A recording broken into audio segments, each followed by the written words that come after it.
Huyu wa Mumbi anatingiziwa dakika mbili anamwaga akili. Hata hawezi kubuka future. Wa Mumbi unajua ni saitani tofauti.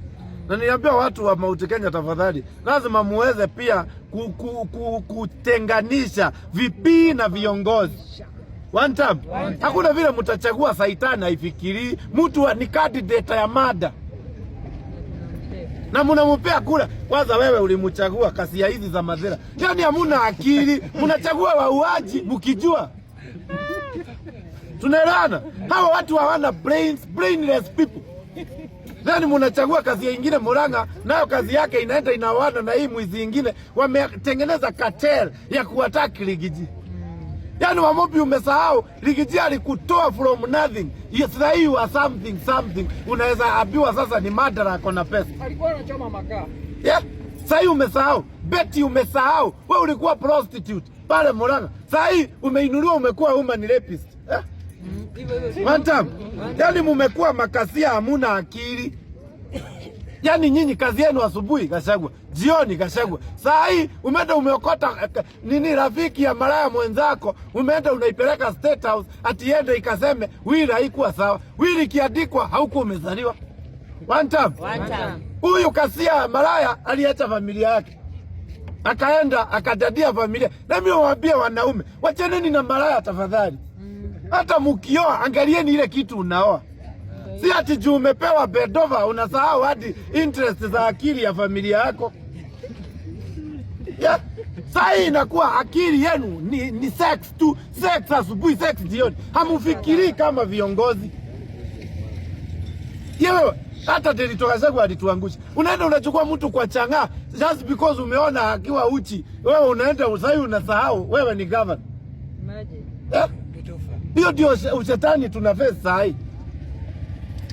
Unaelewa?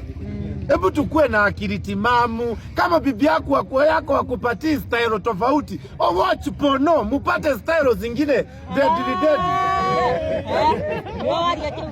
Si ndio? Kama tuseme umeona umepewa style tofauti na huko, kwa nini uende hiyo style? Mwenye hiyo style alijulia wapi? Watch basi. One time. Kama mchukue movie watch kwa nyumba. Ndio atilifu style tofauti. Hakuna haja uende style nyingine ulete. Hiyo style yeye alijulia wapi?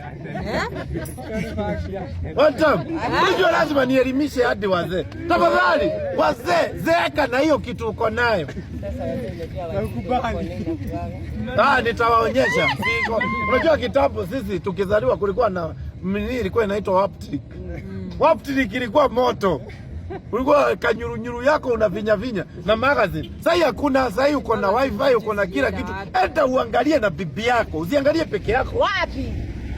Bantam, nitawafunza, nitawaita counseling at the guide. Sababu vitu zingine ndio zinaleta hiyo puzi yote mnaona hapa.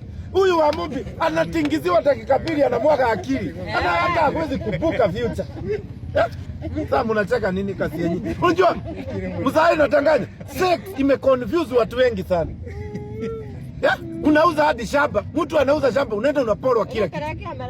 Ni ukweli ama ni uongo? Ni watu wangapi unajua kako kashimo kamekosesha familia ngapi? One time. Kwanza mimi style nyingine, hiyo style moja. One time. Unajua vitu zingine lazima hapa hakunanga watoto, tunaambiana ukweli. By the way, na kama unatuwatch kwa nyumba, weka watoto kando. Sasa hapa tutakuwa tunaelimishana vile maneno iko. Hakuna haja tufichane. Kabisa. Kwani ni wanaume wangapi sasa wanangoja pesa ya kahawa? Pesa ya kahawa ikiisha, ikitoka hivi. Nakwambia Nairobi ukienda Koinange Street hakunanga mtu. Ukienda Sabina Joy hakuna mtu. Ukienda airport, wameteremka mashinani. Sasa wameosha na dimu. Watam. Hebu tuache hiyo maneno. Ongea.